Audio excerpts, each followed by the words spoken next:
안녕하세요, 어머니 채널 다림입니다. 저는 지금 신영이라는 친구를 만나러 말에 있는 뉴요크로 가고 있습니다. 여기 브로큰암즈 카페 예전에 닫았었는데 다시 오픈했네요. 이번에 신영이도 좋은 회사로 이직을 하게 돼서 오늘 만나서 이제 어떻게 이직을 하게 되었는지, 면접은 어떻게 봤는지 이런 것들에 대해서 같이 이야기를 나눌 생각입니다.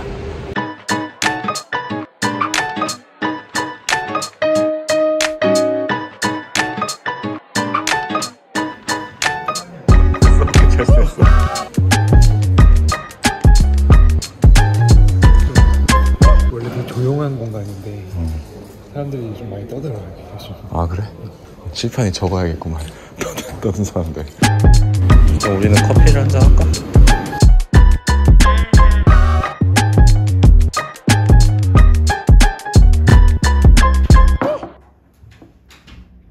한번 우리 구독자분들께 한번 인사 좀. 저는 김신영이라고 하고 파리에서 지금 살고 있고 디자이너다 보니까 같이 이제 이렇게 이야기할 것도 많고 해서. 근데 5천만 유튜버 분들 앞에서 이렇게 5천만이요? 이제 곧 5천만 될 거니까. 네.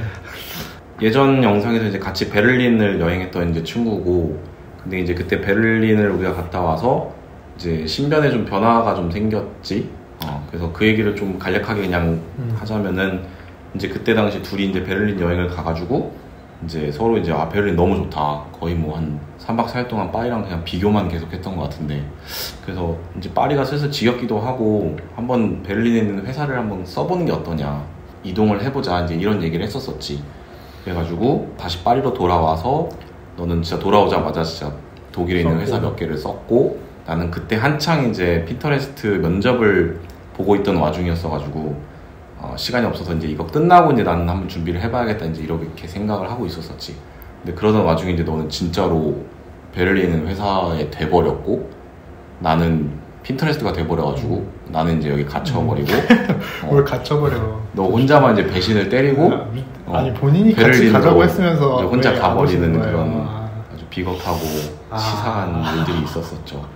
지금 다니게 된 새 회사에 대해서 좀 이렇게 소개를 해줄 수 있어? 지금 다니게 된 곳은 이제 독일 베를린에서 시작된 스타트업인데 이제 유니콘이고, 모빌리티 쪽 분야에서 일을 하게 됐고요. 좀 더 린하고 다이나믹한 곳에서 일을 해보고 싶다라는 생각이 들어서, 원래는 좀 대기업이었다 보니까 그런 좀 불편한 것들이 있어서 뭔가 더 새로운 문화에도 가보자라는 마음으로, 그때 베를린 여행 갔을 때도 약간 그런 얘기를 우리가 했었잖아. 그치.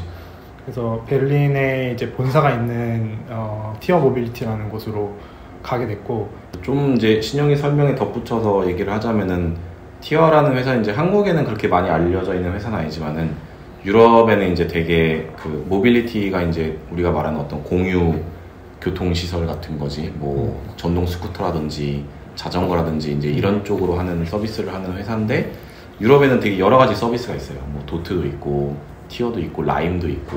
근데 그 중에서도 이제 좀 되게 점유율이 높고, 여기서는 파리에서도 그렇고 독일에서도 그렇고 또 나 스톡홀름 갔을 때도 봤던 것 같아. 되게 많이 보이는 그런 회사이기 때문에 엄청나게 지금 성장하고 있는 회사고, 신영이는 이제 거기서 프로덕트 디자이너로 일을 하고 있죠. 맞습니다. 그래서 어떻게 하다 보니까 우리 둘이 이제 베를린 여행을 갔다 와서 운 좋게 이렇게 신기하게도 같은 시기에 이제 이직을 하게 된 케이스라서, 오늘 이제 면접을 봤던 것부터 시작을 해가지고 새로 다니는 회사는 어떤지, 거기서 또 어떻게 적응하고 있는지 그런 얘기들을 좀 하려고 합니다. 그러면은 이제 한번 면접 봤던 거부터 한번 얘기를 좀 해볼까? 면접이 이제 너가 봤을 때 어떤 식으로 과정이 있었는지 뭐 그런 얘기를 좀 해줄 수 있어?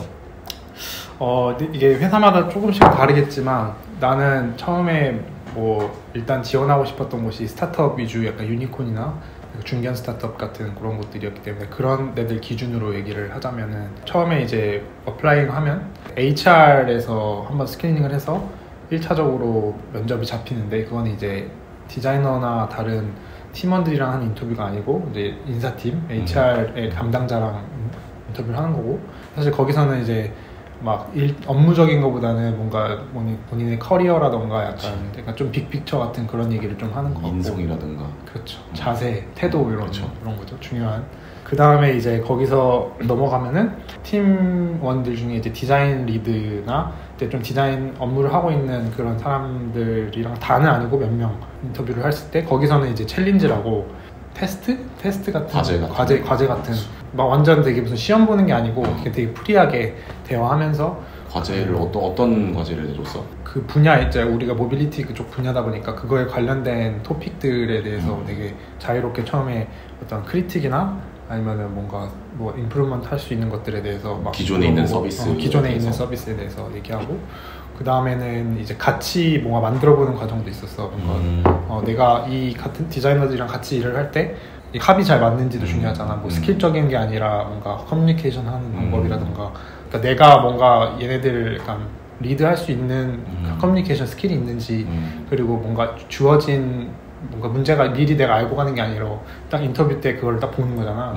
그러니까 그거를 이제 바로 그 즉흥적으로 뭔가 문제 해결을 할 수 있는지 이런 거를 중점으로 좀 봤던 것 같아. 이게 케미가 맞나 약간 그렇지. 이런. 그러니까 컬처럴 핏이라고 하는데 요즘에 나도 다른 막 개발자나 다른 사람들이 우리 지금 팀원을 뽑고 있거든. 그래서 벌써 내가 이제 그런 사람들을 인터뷰 보는 입장이 돼 보니까 그걸 알겠더라고. 이 어떤 뭐를 좀 중점적으로 보게 되는지 사람을 뽑을 때. 그러니까 나는 스킬적인 거는 아직 막 모르는 게 많으니까 그런 쪽은 케미가 맞나 말한 것처럼 좀 자세가 우리랑 일할 그 컬처럴 핏이 맞냐 그러니까 이런 거를 되게 많이 보는 것 같아. 그치. 나도 영상에서 비슷한 내용을 얘기를 한 것 같긴 한데 결국에는 자기랑 같이 일할 사람을 뽑는 거기 때문에 만약에 뭐 매니저의 경우에는 내가 일을 하다를 주는 사람을 뽑아야 되는 거고 그럼 그런 과정에서 당연히 이 사람이 스킬이 좋냐 안 좋냐도 중요하지만은 그만큼 서로 아다리가 맞냐도 굉장히 중요하거든. 내가 이 사람한테 뭐 일을 맡기거나 시켰을 때 내가 하는 말을 못 알아듣거나 또 나도 뭔가 이렇게 요청을 하기가 뭔가 그 애매한 그런 사람들 있잖아. 같이 일하다 보면은 그런 사람들은 잘 안 뽑게 될 것 같아. 확실히.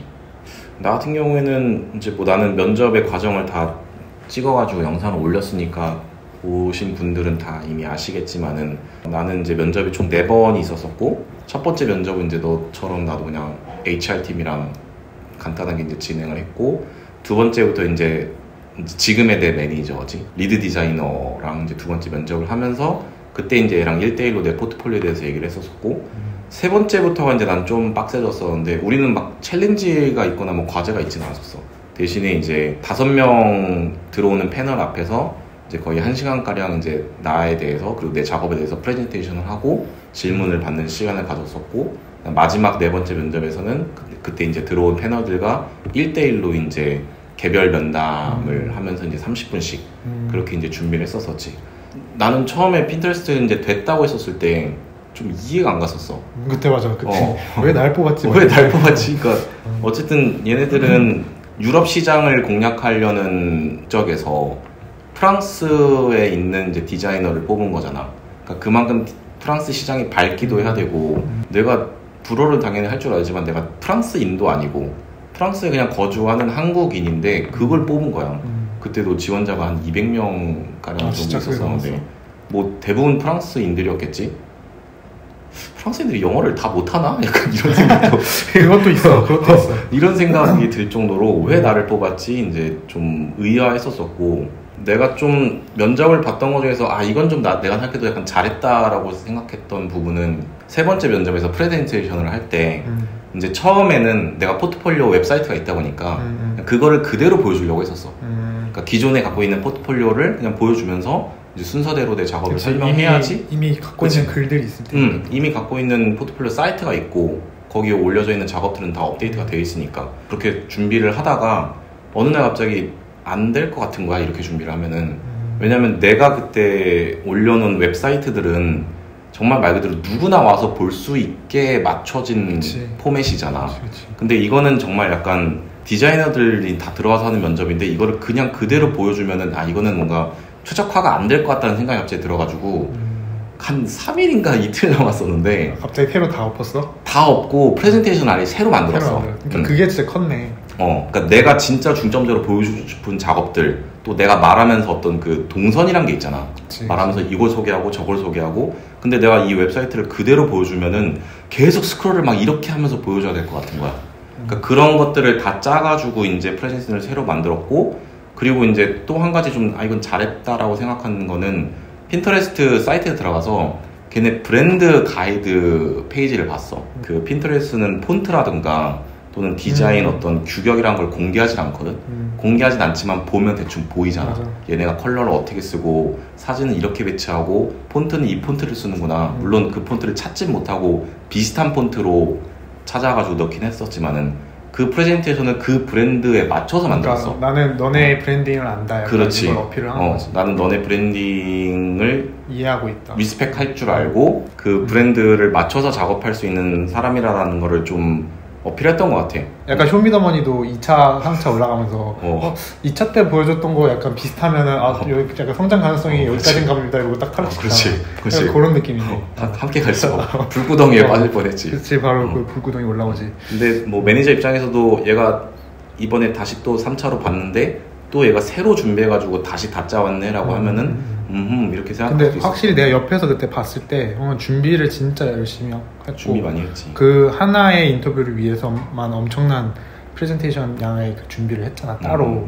다른 회사에도 쓸 수 있는 게 아닌데도 불구하고 그거는 진짜 이렇게 노력이 뭔가 보상을 받았다라고 생각해. 나 진짜. 그러니까 얼마나 전 회사를 떠나고 싶었으면 오기가 막 생겨서 막 밤새고 막 밤 계속 됐지.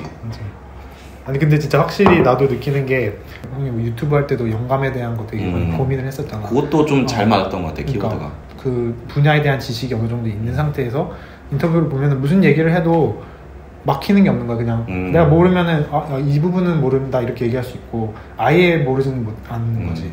그래서 나도 계속 뭔가 어필했던 게 그런 메시지들 같아. 그러니까 유튜브 하는 것도 그때 면접 때 다 얘기했었거든. 영감에 대해서 유튜브를 하고 있고 또 그 당시 그때 그거에 대해서 뭐 뉴스레터도 쓰고 있었고 인스타로도 이제 막 하고 있었었는데 이렇게 영감에 대해서 공유를 하고 말하는 사람인데 내가 아니면 누가 핀터레스트의 가치를 더 잘 이해할 수 있는 스토리를 되게 잘 만들었고 그런 확실히. 거를 어필을 많이 했던 것 같아. 그래서 거기 이제 면접에 대한 얘기를 좀 나눠봤고요. 이제 그러면 온보딩에 대한 얘기를 해봅시다. 면접을 보고 합격을 하고 회사에 들어가서 온보딩 단계가 있잖아. 그 과정이 어땠었는지, 그 전에 회사랑은 또 어떤 점이 또 다르게 느껴졌는지 그런 얘기를 좀. 이거는 진짜 확실히 다른 게 난 대기업을 경험해봤고 이제 뭔가 새로운 경험이었는데 뭐 스타트업이든 어떤 중견 스타트업이건 프로세스를 되게 갖춰가는 과정이잖아. 근데 그 프로세스들이 요즘 나오는 그런 프로세스를 막 반영을 한단 말이야. 대기업은 옛날에 한번 되게 잘 만들어 놓고 그걸 계속 굴리는 거지. 그치, 뭐 커뮤니케이션 툴도 뭐 그렇지. 요즘 계속 나오는 툴을 막 테스팅해보고 툴도 새로운 거 계속 나오면 써보고 막 이런 문화가 강하다 보니까 뭔가 되게 재밌어. 옛날 회사 대기업 같은 곳에서 내가 봤던 온보딩 프로그램은 진짜 이게 언제적 얘기를 지금까지 하고 있냐 이거를 약간 시간 낭비인 것 같고 약간 이런 느낌이 있었다면은 여기서 진짜 좀 배우는 것도 많았고 이게 이제 일주일에서 2주일 정도가 프로그램이 쫙 잡혀 있거든. 나도 형도 비슷했겠지만 느낀 점이 확실히 빨리 커가고 있는 회사다 보니까 챌린징할 것도 많고 이미 눈앞에 뭐 닥친 어떤 뭐냐면 이 인더스트리 자체가 지금 이제 막 다이내믹하고 그치. 되게 단단해져가는 과정에 있다 보니까 진짜 이미 뭔가 편한 대기업이랑은 아예 분위기가 다른 거지. 계속 막 뭔가 다이나믹하게 테스팅하고 또 맞아. 버릴 건 버리고 받을 건 받아들이고. 맞아. 그리고 뭔가 이미 필드에서 들어오는 데이터들이 많잖아. 실제 사용자들이 보내주는 데이터들이 매일매일 쌓이니까 그거를 계속 분석해서 그거를 반영을 해야 되고 디자인에. 온보딩은 그 위클리 베이스를 소화하기 위한 어떤 준비 단계였던 것 같아. 그치. 툴적인 것도 새로운 툴도 좀 많이 알았고 실제 데이터들을 분석하는 데이터 사이언티스트들이 사용하는 툴이야. 근데 걔네들이 대시보드 같은 걸 만들어 놓으면 내가 들어가서 볼 수 있지. 내 데이터가. 그게 사실 디자인한테 엄청 그치. 그게 되잖아. 걔네들한테 뭐 어떤 데이터를 요청할 수도 있고 그래서 같이 뭔가 데이터 뽑아보기도 하고 뭔가 디자이너의 역량이 아니라고 할 수도 있지만 점점 프로덕트 디자인에서는 그게 되게 요구되는 것 같고 나도 온보딩 과정은 너랑 비슷하게 이제 처음 딱 들어가서 그때 이제 입사한 사람들이 다 모여가지고 이제 한 일주일에서 2주 정도 이제 온보딩 과정을 봤는데 뭐 그냥 계속 줌으로 이제 컨퍼런스 듣고 뭐 교육 듣고 이제 이런 거지. 근데 확실히 미국 회사, 그러니까 미국인들이 일하는 어떤 그런 분위기에서 느끼는 어떤 재밌는 점도 있었었고 모르겠어요. 프랑스인들은 어쨌든 일과 그러니까 공과 사를 엄청나게 구분하는 편이잖아. 그러니까 일은 일만 하는 곳이고 그 외에 내 그 레저는 다 사적인 대로 이렇게 몰아서 쓰는 반면에 미국 애들은 확실히 일 안에서 뭔가 또 그룹을 만들어서 뭐 재밌는 걸 찾으려고 하고 또 이벤트를 벌이고 막 이런 것들이 좀 재밌는 거. 딱 처음 이제 계정이 만들어지고 막 이제 막 스케줄들이 추가가 되잖아. 막 초대도 오고 막 이렇게 하는데 막 뭐 북클럽도 있고 뭐 필리핀어 모임도 있고 요리 좋아하는 사람들 모임 뭐 펫 강아지 애견인 모임 뭐 이런 것도 있고. 맞아. 확실히 그런 거 보면서 미국 사람들은 참 이런 거 좋아하는구나. 이 안에서 진짜 행복한 그런 고민이다. 어디 들어갈지. 근데 미국 살아야지 그런 걸 좀 더 누릴 수 있겠다. 그치. 여기 있으면 사실 뭐 그냥 버추얼로 이제 참여하는 것밖에 없는데 이제 그런데 나는 조금 놀랐던 점은 제일 놀랐던 거는 얘네가 정말 그 에셋 같은 것들이 너무 진짜 소름 돋을 정도로 잘 정리돼 있어. 그러니까 브랜드 어떤 가이드라든지 꼭 브랜딩 쪽이 아니라 베네핏 같은 것들 뭐 그런 어떤 회사 내규 같은 그런 가이드들 있잖아. 그런 게 찾아볼 수 있는 그 아카이빙이 너무 잘 돼 있어. 굳이 누구한테 물어보지 않아도 들어가면 딱딱 어디로 가야 될지 안내해주는 약간 시스템이. 그 핀터 위키라고 있거든.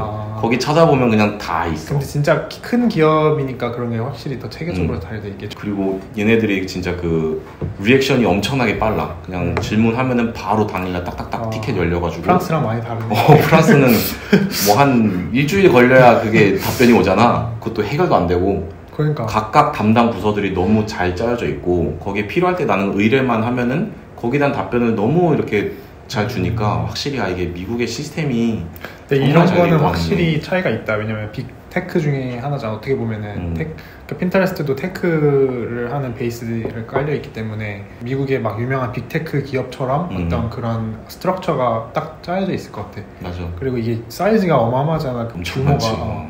그러니까 그 규모를 감당하려면 그 시스템이 있을 수밖에 없네. 맞아.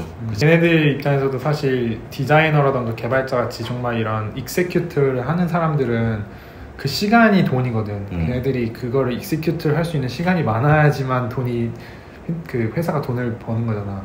근데 걔네들이 뭐 이상한 서류 이런 거에 시간을 뺏기면 그만큼 그치. 회사에서 손해가 발생하는 거니까. 그치. 그거를 정말 최소화하기 위해서 그 일을 하는 사람들이 있겠지. 그 프로세스를 위해서. 지금 회사에서 어떤 일을 하고 있는지 실제 유저의 피드백을 바로바로 받을 수 있어. 이렇게 카카오톡처럼 하나 이렇게 딱 쓰지 않잖아. 되게 많이 묶어둔 사람들이 무슨 일 하냐고 핀터레스트에서. 그러니까 나도 궁금한 게 핀터레스트도 디자이너들, 크리에이터들을 타겟층으로 해서 할 거라고 생각을 하는데 전혀 아니야. 나는 요즘 성장에 대한 키워드를 좀 많이 생각을 하고 있거든. 어떻게 하면 더 성장할 수 있을까? 뭐를 통해서 나는 거기서 더 한 발짝 업그레이드가 될 수 있을까? 점점 그게 줄어들잖아. 그러니까 그거를 어떻게 계속 가지고 모티베이션을 가지고 가냐 그 차이인 것 같아.